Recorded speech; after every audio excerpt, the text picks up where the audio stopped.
Cordial saludo. El día de hoy vamos a hablar de escenarios de contaminación ambiental, que está todo lo relacionado con esos ambientes de uso común o esos posibles ambientes en donde las comunidades de una u otra manera se ven afectadas por la acción de algunas sustancias tóxicas que terminan acumulándose de manera directa o indirectamente en el organismo.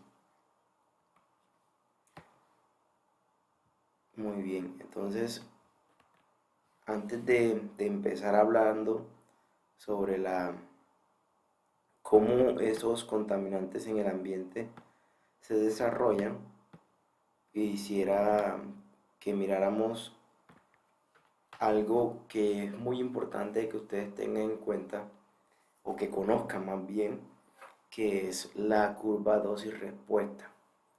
Esta curva dosis-respuesta no es más que la manera eh, eficiente, por decirlo así, de analizar en toxicología o de analizar en farmacología o analizar en, en, en este tipo de asignaturas o en este tipo de ensayos o de evaluaciones, cómo a medida de que aumenta la dosis de una sustancia, se evidencia un efecto sobre el organismo receptor.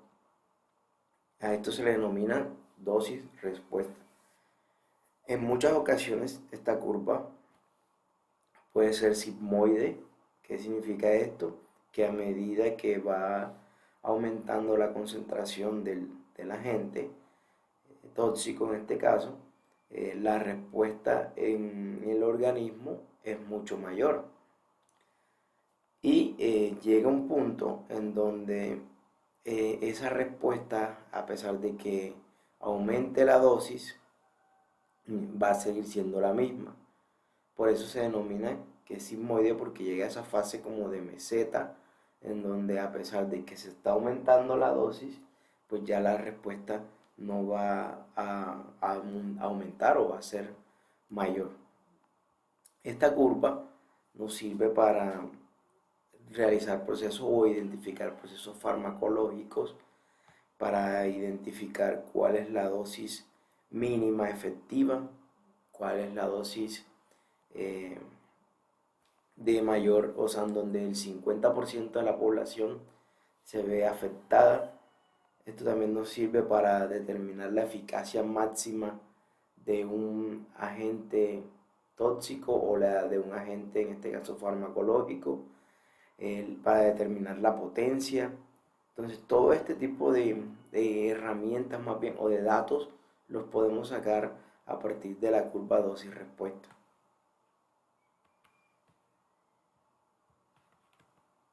Muy bien. Entonces, ahora sí, propiamente hablando de esos escenarios de contaminación ambiental o de contaminación masiva, vamos a encontrar algunas sustancias o residuos tóxicos que se convierten en contaminantes públicos, por decirlo así, o contaminantes sociales o contaminantes ambientales que pueden de una manera afectar significativamente a los seres humanos o el ambiente, ya sean a las plantas o al suelo, a los microorganismos, en fin, a todo ese ecosistema en el cual se desarrollaría el ser humano o se desarrollan pues algunas situaciones ambientales en las cuales el ser humano interviene. El primer, por decirlo así, contaminante ambiental es el humo del cigarrillo. El consumo de tabaco es uno de los principales problemas de la salud pública a nivel mundial, debido a que es la segunda sustancia psicoactiva más consumida y la primera causa de mortalidad en el mundo. Entonces es muy importante analizar el comportamiento que tiene este contaminante en el ambiente, ya que muchas veces se da por cuestiones sociales, por decirlo así, o por tendencias de algunas personas a, a encajar en ciertos ambientes de la sociedad. Por ejemplo, los chicos algunas veces fuman por quererse creer mayores o por querer ser rebeldes o en fin, todo ese tipo de cosas. Entonces, es muy importante tener en cuenta esto, ya que pues existen, como ustedes bien saben, dos tipos de fumadores, el fumador activo y el fumador pasivo, en donde pues en algunas ocasiones el fumador pasivo consume mucho más que el fumador activo, ya que pues a pesar de que no está fumando propiamente, está inhalando el humo de ambientes o de personas que en su alrededor sí lo están haciendo. Y si de pronto este fumador pasivo no está alrededor de una sola persona, sino de dos o de tres que estén haciendo esta práctica, termina pues recibiendo o inhalando el humo de estas tres personas. Entonces vemos como por ejemplo esto termina afectando en gran medida tanto al que fuma como al que no lo hace, pero sí está en ambientes o está en lugares donde hay personas que lo hacen. Esto que ven acá es una, por decirlo así, una panorámica o una radiografía del deterioro de los órganos cuando comparamos a un paciente o a una persona fumadora de un no fumador. El- para esta técnica o para esta panorámica se utilizó el carbono 11, es como un indicador de la funcionalidad de cada uno de los órganos del cuerpo. Este carbono 11 permite, por medio de luminiscencia, identificar los órganos que mayor actividad tienen y funcionalidad. Entre más luminiscencia, pues mayor actividad y funcionalidad.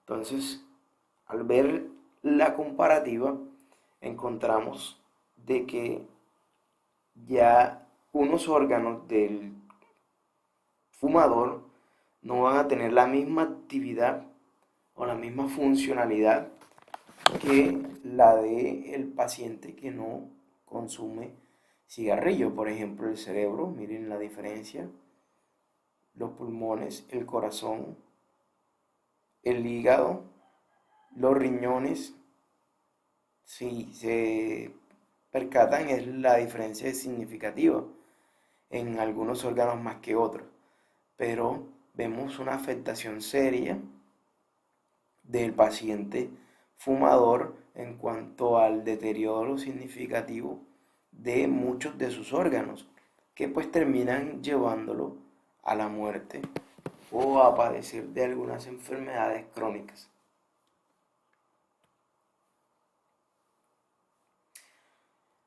Muy bien, es importante aclarar que los efectos tóxicos del tabaco no se derivan exclusivamente de los componentes propios de la hoja de tabaco, como lo es la nicotina, sino que cerca de los 4.000 sustancias presentes en el humo del cigarrillo han sido identificadas como cancerígenas.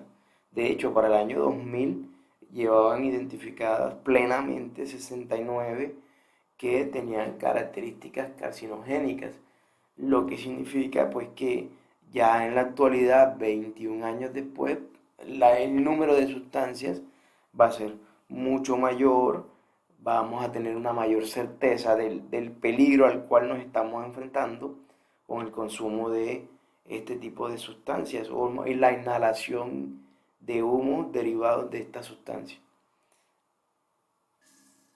Bueno, a los avances en el conocimiento de los agentes genotóxicos ambientales se le atribuye pues esa identificación de sustancias como por ejemplo la 2-nactilamina, la 4-aminodifenilo, el benceno, el cloruro de vinilo, el óxido de etileno, el arsénico, el berilio, el cromo, compuestos de níquel, cadmio y plomo, entre otros que pues están presentes en la composición del cigarrillo y que al encenderlo se desprenden en humos que terminan pues siendo inhalados por el fumador y por el fumador pasivo. Entonces vemos cómo de una u otra manera podemos estar, digámoslo así, deteriorando los órganos por medio de esta serie de compuestos que terminan llevando al paciente, como les decía anteriormente, a padecer de enfermedades crónicas o a la muerte. Veamos un experimento en donde se evalúa el efecto del cigarrillo en los pulmones. Va a ser algo muy similar a lo que vamos a desarrollar en clases en nuestro experimento de la primera semana del segundo corte. Vemos un pulmón humano que se está recreando, por decirlo así, de manera artificial el proceso de respiración mediante una bomba que hace las veces del diafragma, que lo insufla, que hace como la aspiración y la expiración. Y miren que lo vamos a poner a fumar varios cigarrillos. Miren el proceso, algo similar vamos a hacer nosotros.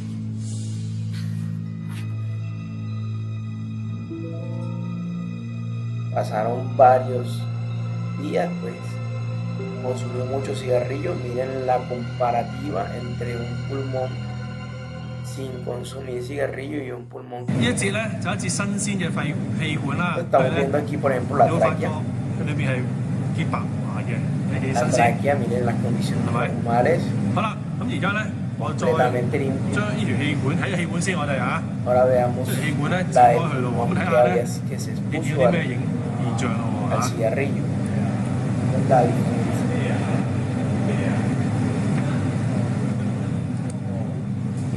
Miren cómo se acumula el espacio blanco, es donde estaba el tubo, donde llegaba el tubo, y de ahí en adelante pues empieza el humo.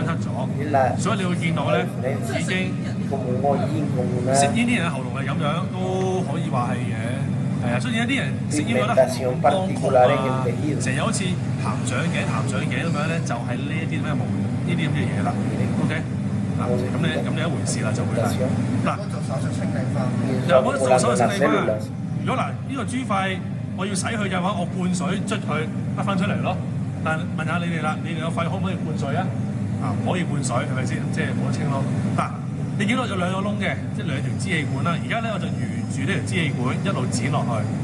Van a avanzar abriendo. Que en cada corte se está evidenciando el efecto del humo, cómo el humo llegue a cada una de las células. Miren el color de un pulmón normal, un pulmón que no ha sido afectado, al color del pulmón que siento. Las células del pulmón del fumador se ven mucho más puras, y esto se debe al deterioro, a la necrosis y a la acumulación de esas partículas dentro de los alveolos. Miren la diferencia significativa en los colores. Miren, pueden llegar incluso a tener este aspecto.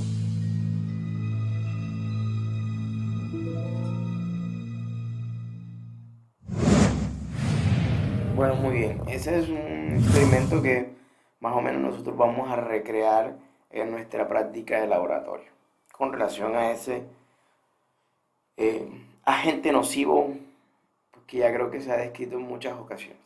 Bueno, otro de los residuos ambientales son los residuos de plaguicidas en alimentos.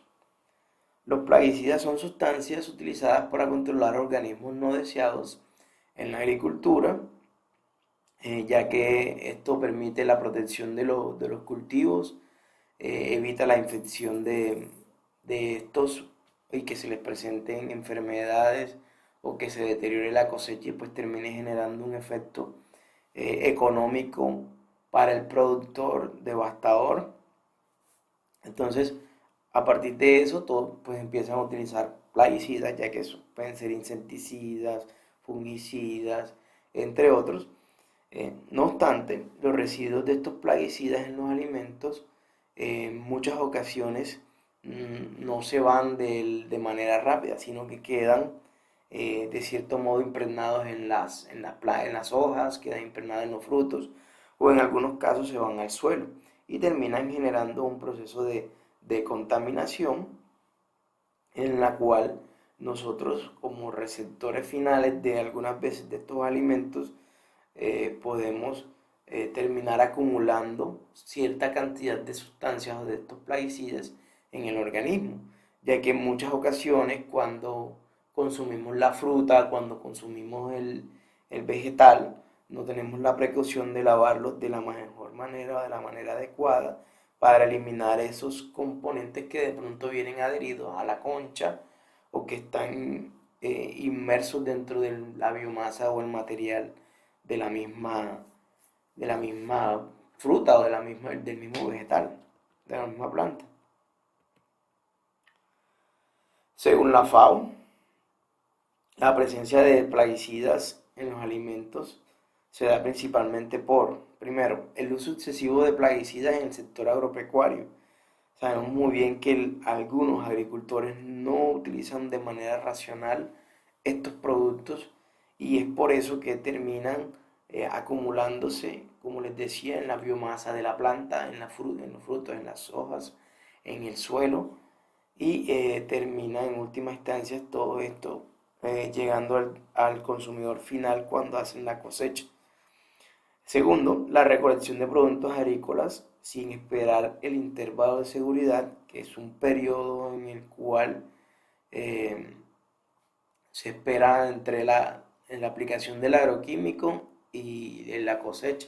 Muchas veces por ese afán de vender de los agricultores propios terminan pues aplicando por ejemplo el insecticida y a la semana ya están vendiendo sus productos. El tercero, la contaminación durante el almacenamiento, transporte, expendio o la preparación de algunos alimentos. Esto también podría considerarse como una posible fuente de contaminación por plaguicidas, ya que pues en muchas ocasiones las personas que aplican este tipo de productos no se lavan las manos y empiezan a preparar algunos alimentos o a ingerir alimentos eh, cuando están laborando en el campo, por decirlo así, y están impregnados con este tipo de sustancias. También las personas que realizan el transporte, cuando también las personas que lo venden, en fin. Cuarto punto sería la publicidad local y la radiación solar que favorecen el arrastre y los diferentes procesos de degradación del ingrediente activo de cada plaguicida. Entonces las lluvias, como ustedes saben, terminan arrastrando eso al suelo. En el suelo puede que se acumule o puede llegar a un lago y ahí termina pues diseminándose en todo el ambiente.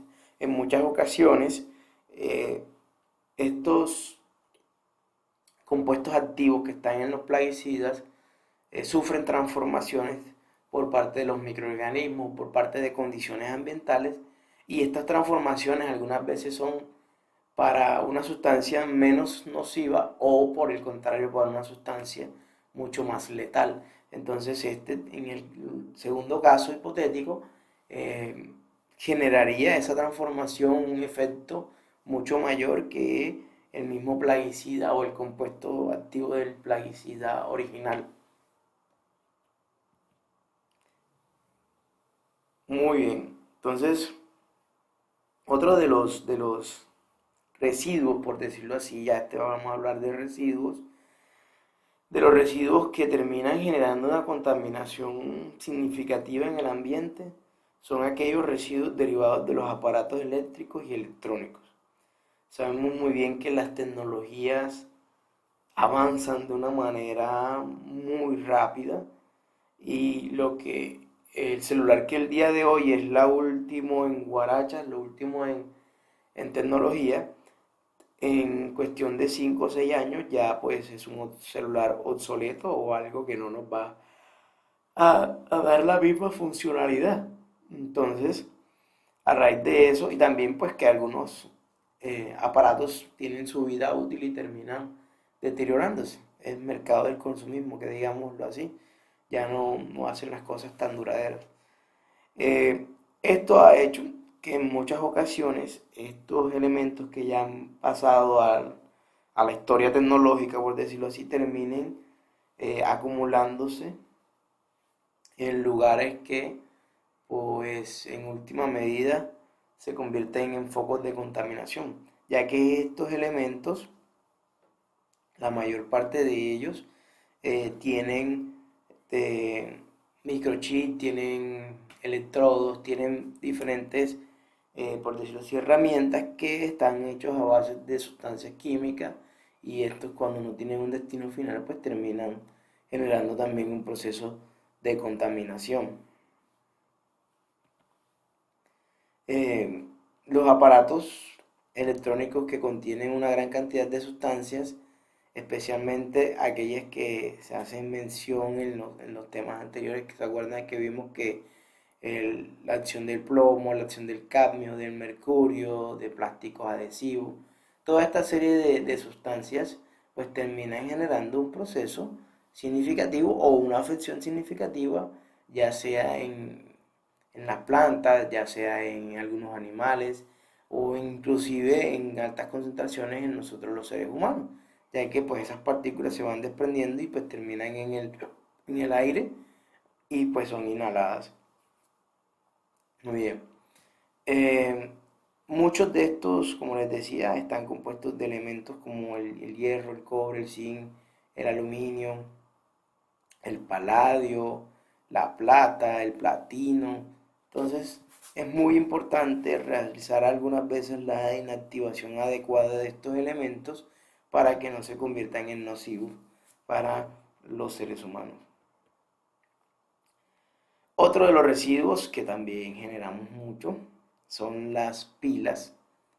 Eh, Estas son utilizadas como fuente de almacenamiento de energía y le permiten la utilización, le permiten darle energía a aparatos como los controles remotos, entre otras series de cosas. Eh, Muchos aparatos eléctricos y electrónicos tienen este tipo de herramientas para almacenar, como les decía, energía. Entre esos también encontramos los portátiles. Muchas de estas pilas, cuando cumplen su vida útil, no son eh, inactivadas, porque si bien sabemos, o sea, se acaba la energía almacenada, pero los compuestos que están dentro de la pila, los componentes y compuestos, pues perduran allí.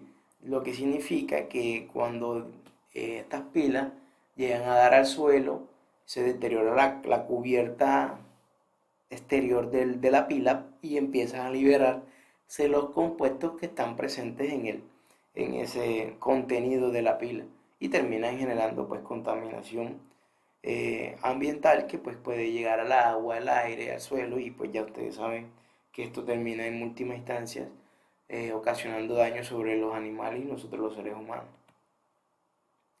La mayor parte de las sustancias que están dentro de las pilas, por ejemplo, aquí tenemos un ejemplo de una pila alcalina, eh, son el dióxido de manganeso, el zinc y el hidróxido de potasio. Miren que están en concentraciones diferentes. Entonces, cada uno de estos termina, pues ya vemos el efecto del zinc, ¿cierto? Cuando veíamos eh, el comportamiento de algunas patologías a raíz de este tipo de contaminaciones o de la contaminación por estos metales. Así vamos también a encontrar el manganeso, vamos a encontrar el potasio, que van a tener efectos significativos cuando terminan acumulándose. Y en muchas ocasiones no solo están compuestos por esos tres elementos iniciales que le dije, sino que también, aparte, pues pueden tener cloruro de zinc, cloruro de amonio, y ya existe una normativa o una categorización, por decirlo así, de peligro y de generación de toxicidad. Por ejemplo, el dióxido de manganeso tiene una toxicidad aguda, categoría 4, y dentro de la descripción de peligro se dice que es nocivo si se inhala y nocivo en caso de ingestión. Así mismo vamos a encontrar el zinc, así mismo vamos a encontrar el hidróxido de potasio, Vamos a encontrar el cloruro de zinc, que también es toxicidad aguda categoría 4. Además de eso, tiene una corrosividad categoría 1, B, y presenta toxicidad en organismos acuáticos, categoría 1. Entonces, todo este tipo de indicaciones de peligro, de descripciones de peligro, pues hacen que exista un especial llamado de atención a la conciencia ambiental, por decirlo así, en cuanto al depósito final de estas pilas, porque en muchas ocasiones, al momento de utilizarlas, solo lo que hacemos es estirarla al suelo y no las destinamos en un lugar. Miren que ya hay puntos ecológicos en donde pues pueden llevar las pilas para que se les haga un proceso adecuado de inactivación, entre otras cosas. Bueno, es posible encontrar diversas sustancias que presenten características de peligrosidad, ya sea que podemos encontrar que son tóxicas y que a la vez son corrosivas en categorías 1, 2, 3 y 4. Y esto hace que pues exista una especial atención sobre estos componentes de las pilas. Bueno, eh, para finalizar encontramos los residuos de medicamentos. Esta es otra parte muy importante. Los medicamentos son sustancias que por definición cuentan con mecanismos metabólicos para interactuar con los organismos, característica que hace posible su función, pero en escenarios bajo condiciones de uso no controladas o inadecuadas aumentan su capacidad de afectar órganos o individuos que no eran su objeto inicial. Y ese continuo uso de medicamentos por parte de los seres humanos para sí mismos y para otros animales hace que la principal fuente de exposición del ambiente sea la excreción del mismo medicamento, ya sea por nosotros los seres humanos cuando ya lo metabolizamos o la excreción por algunos animales. Y también cuando estos medicamentos no, no son, o sea, se deterioran en las farmacias que tenemos en la casa, que son la nevera, se deterioran y en muchas ocasiones, lo vamos depositando de manera indiscriminada al suelo o lo vamos desechando en la basura sin una correcta inactivación. Muchas partes de estos medicamentos tienen componentes activos que terminan pues acumulándose o están hechos a base de algunas sustancias químicas que se acumulan en el agua, en el suelo, en el aire y terminan afectándolo. También muchas sustancias dentro de este campo farmacológico están las que se utilizan como componente de diagnóstico en el caso de las rayos X. Muchas de esas sustancias no tienen un procesamiento adecuado y terminan en la cañería, terminan contaminando aguas. Lo mismo en los laboratorios clínicos, muchos desechos domésticos también, el uso de fertilizantes, de excrementos de animales, de lodos, entre otros, terminan pues generando este tipo de contaminación. Aquí vemos una ruta, como por decirlo así, una fuente y vías de exposición de los residuos a medicamentos en el ambiente. Entonces tenemos en la cabeza los productos farmacéuticos que pueden ser para tratar a los humanos o para tratar en la parte veterinaria, para tratar a los animales.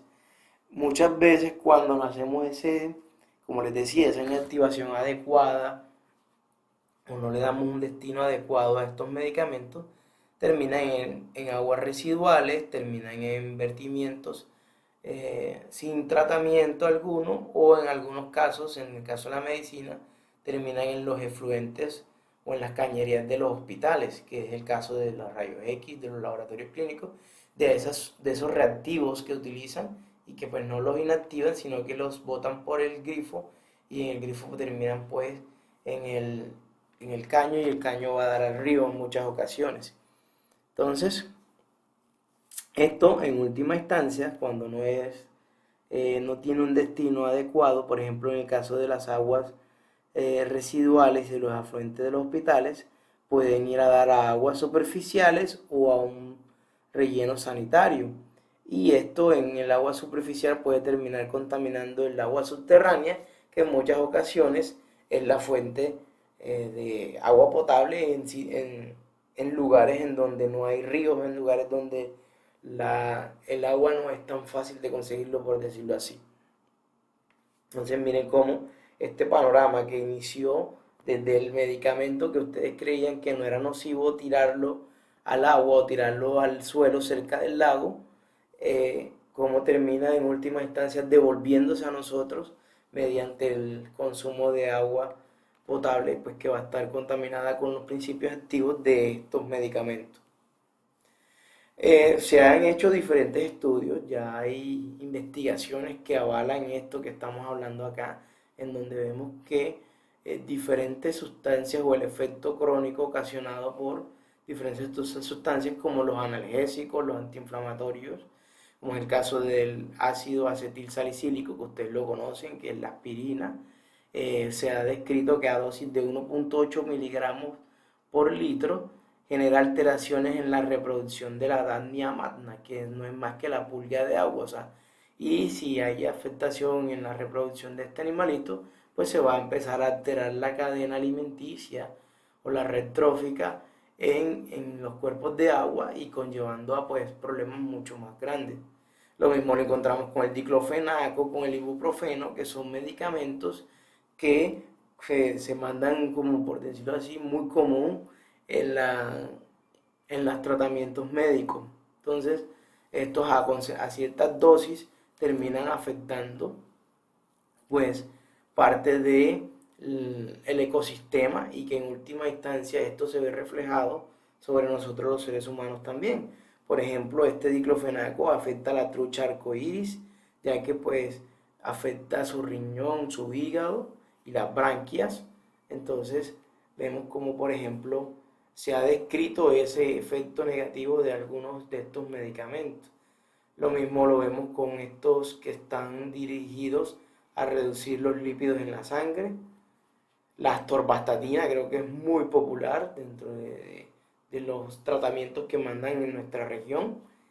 Encontramos que esta genera alteraciones en los parámetros de crecimiento de la Leptma-Guipma, que es una especie ambiental también importante, a muy bajas concentraciones. Miren que estamos hablando de 300 microgramos sobre litro, o sea, eso es una alteración pues a muy bajas dosis.